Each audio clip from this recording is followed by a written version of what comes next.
আসসালামু আলাইকুম। আশা করি সকলেই ভালো আছেন।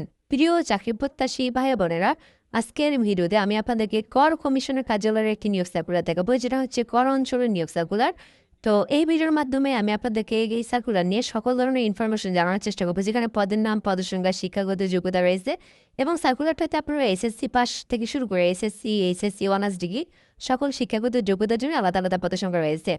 তো এই ছিল মূলত বিষয়। এর মধ্যে আপনাদেরকে একটা বিষয় বলে রাখি, যারা আমাদের এই ইউটিউব চ্যানেল থেকে ভিডিওটা নতুন দেখতেছেন, আপনি যদি আমাদের চ্যানেলে নতুন হয়ে থাকেন সাবস্ক্রাইব করে রাখবেন। আশরাফুল কম্পিউটার বিডি এই চ্যানেলে প্রথমবার এই ভিডিওটি দেখে থাকেন, তাহলে আমাদের এই চ্যানেলটিকে সাবস্ক্রাইব করে রাখবেন।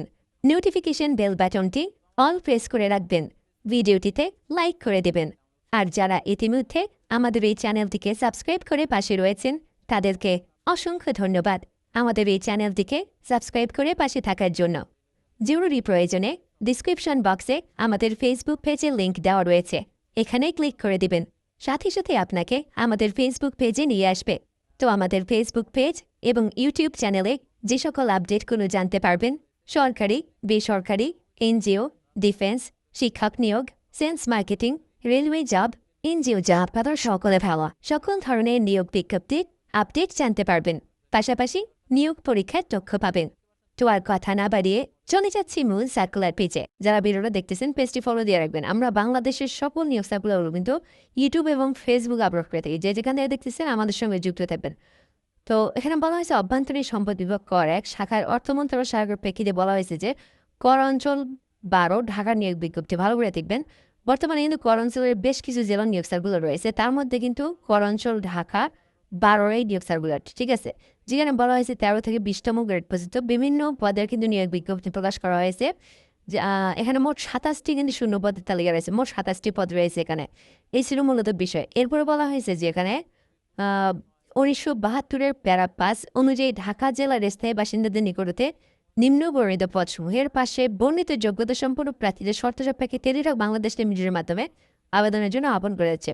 এর মধ্যে আপনাদের একটা বিষয় বলে রাখি, বর্তমানে বাংলাদেশের প্রায় 28টা জেলাতে কর অঞ্চলের নিয়োগ সার্কুলার চলমান রয়েছে। প্রায় কিন্তু 7 থেকে 8টা জেলার আবেদনের সময় শেষ হয়ে গেছে। বর্তমানে প্রায় 20 থেকে 21টা জেলার নিয়োগ বর্তমানে আবেদন চলমান রয়েছে। এই চ্যানেল এবং এই ফেসবুকে আমি সেগুলো আপলোড দিচ্ছি। আজকের নিয়োগ সার্কুলারটা হচ্ছে ঢাকার নিয়োগ সার্কুলার, ঠিক আছে। আপনি যদি অন্য জেলা থেকে ভিডিওটা দেখে থাকেন, আপনার জেলাটা কমেন্ট বক্সে রেখে দিতে পারেন। আমরা রিপ্লাই দিয়ে জানিয়ে দেবো আপনার জেলাতে সার্কুলার দিয়েছে কি দেয় নাই। আপনি আমাদের এই কমেন্ট বক্সে কমেন্ট করে জানতে পারবেন। আর যারা ঢাকা জেলার স্থায়ী বাসিন্দারা দেখতেছেন, আপনারা অবশ্যই এইটাতে আবেদন করবেন। এইটাতে শুধুমাত্র ঢাকা জেলার স্থায়ী বাসিন্দারাই আবেদন করতে পারবেন। এই যে ট্যাক্স 12 টেলিটক.com এই লিঙ্কের মধ্যে প্রবেশ করে আবেদন করতে হবে। তো এখানে প্রথমত পদের নাম কম্পিউটার অপারেটর, যেখানে 13 গ্রেডের একই পদ রয়েছে, আবেদন করতে পারবেন। এখানে বলা হয়েছে যে আবেদন করতে আপনাকে বিজ্ঞান শাখা থেকে আপনি যদি অনার্স পাস করে দেন অথবা ডিগ্রি পাস করে দেন, তাহলে আবেদন করতে পারবেন। আর এখানে কম্পিউটার সম্পর্কে বেসিক দক্ষতা নলেজ আপনার থাকতে হবে। 2 নম্বর পদের নাম উচ্চমান সহকারী নিয়োগ দেওয়া হবে 14 গ্রেডে। তো এখানে মোট 10টি পদ রয়েছে। শিক্ষাগত যোগ্যতা চাওয়া হয়েছে কোনো স্বীকৃত বিশ্ববিদ্যালয় হইতে যে কোনো বিষয়ে অনুমোদিত শ্রেণী বা সমমানের সিজিপিএতে স্নাতক ডিগ্রি, মানে এই উচ্চমান সহকারী পদে আবেদন করতে আপনার অনার্স পাস অথবা ডিগ্রি পাস থাকতে হবে, তাহলে আবেদন করতে পারবেন। আর এখানে কম্পিউটার বেসিক নলেজ, মানে আপনি যদি শুধুমাত্র টাইপিং করতে পারেন তাহলে আবেদন করতে পারবেন। এখানে কম্পিউটার সম্পর্কে তেমন একটা অভিজ্ঞতা লাগে না। তো অনার্স করছেন বা ডিগ্রি করছেন, তারাই যে উপরের এই পদটাতে অথবা এই পদটাতে আবেদন করতে পারেন। আর যারা 60 মুদ্রাখড়িকে আবেদন করতে চান, 4টি পদ রয়েছে, তাদেরকে অনার্স ডিগ্রি থাকতে হবে, অনার্স পাস অথবা ডিগ্রি পাস থাকতে হবে। কিন্তু এটাতে কম্পিউটার ভালো একটা টাইপের গতি থাকতে হবে। এই 60 মুদ্রাখড়িকের কিন্তু টাইপের একটা গতির কিন্তু একটা বিষয় আছে। এই টাইপের গতি 45/70 শব্দ থাকতে হবে। এইরকম যাদের টাইপের স্পিড এবং অনার্স অথবা ডিগ্রি করছেন আবেদন করতে পারবেন। এরপরে 4 নম্বর পদটার নাম অফিস সহকারী কাম কম্পিউটার মুদ্রাখড়িক, 4টি পদ রয়েছে। যারা শুধুমাত্র এইচএসসি পাস করেছেন ঢাকা জেলার স্থায়ী বাসিন্দা এটাতে আবেদন করতে পারেন। এছাড়াও এখানে গাড়ি চালক পদ রয়েছে, যেখানে 2টি পদ রয়েছে 16 গ্রেডের। যারা শুধুমাত্র 8ম শ্রেণী পাস করেছেন গাড়ি চালক পদে আবেদন করতে পারবেন। আর এখানে 6 নম্বর পদের নাম বলা হয়েছে নোটিশ সার্ভার, যেখানে কিন্তু SSC pass, just SSC pass করলে আবেদন করা যাবে, কোনো ধরনের এক্সপিরিয়েন্স বা ইত্যাদি কোনো কিছুর প্রয়োজন নেই। এরপর অফিস সব পদ, এটা কিন্তু সেই কমন পদ যেখানে 20তম গ্রেডে 4টি পদ রয়েছে, জাস্ট এসএসসি পাস করলে আবেদন করা যাবে, কোনো ধরনের এক্সপিরিয়েন্সের প্রয়োজন নাই।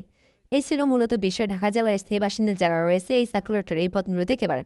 আবেদন করতে আপনার বয়সটা কিন্তু 32 বছর পর্যন্ত আবেদনের জন্য সীমা রয়েছে।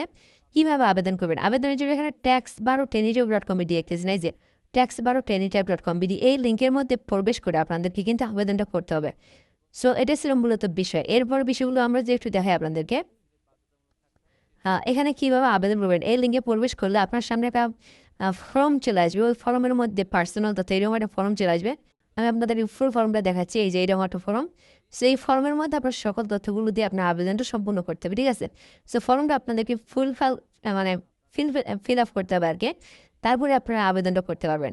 আর এরপর বিষয় হচ্ছে আপনাদের এখান থেকে দেখতে হবে এই সার্কুলারে আপনার আলাদা যে বিষয়গুলো আছে, পেমেন্টের বিষয় আছে, এখান থেকে আপনার আবেদনটা যখন সাবমিট করবেন, আবেদনটা সাবমিট করার পর কিন্তু আপনাকে সরকারি ফি দিতে হবে। এর মধ্যে এখানে একটা বিষয় বলে রাখি, আপনারা কিন্তু এই আবেদনটা 10 জুন পর্যন্ত করতে পারবেন। 10 জুন পর্যন্ত আবেদনের সময় রয়েছে, এর মধ্যে আপনাদেরকে এই আবেদনটা করতে হবে।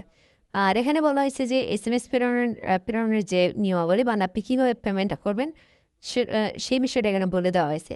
তো এখানে 1 থেকে 4 নম্বরের মধ্যে কেউ আবেদন করলে তার সরকারি ফি 112 টাকা জমা দিতে হবে।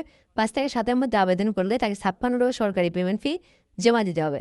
এবং এই দেওয়ার প্রসেসটা হচ্ছে tax12 স্পেস ইউজার আইডি দেন 160 পোল্ট্রি নাম্বার সেন্ড করে দেবেন। পরবর্তীতে আপনারা 160 পোল্ট্রি নাম্বার সেন্ড করে দিলে আপনার আবেদনের পেমেন্টটা নিতে সাকসেসফুলি সম্পূর্ণ হয়ে যাবে। তো ঢাকা জেলার স্থায়ী বাসিন্দারা সার্কুলারটা দেখতে পারেন, বর্তমানে আবেদনটা চলমান রয়েছে। ভিডিওটা পর্যন্ত ধন্যবাদ, ভালো থাকবেন, আসসালামু আলাইকুম।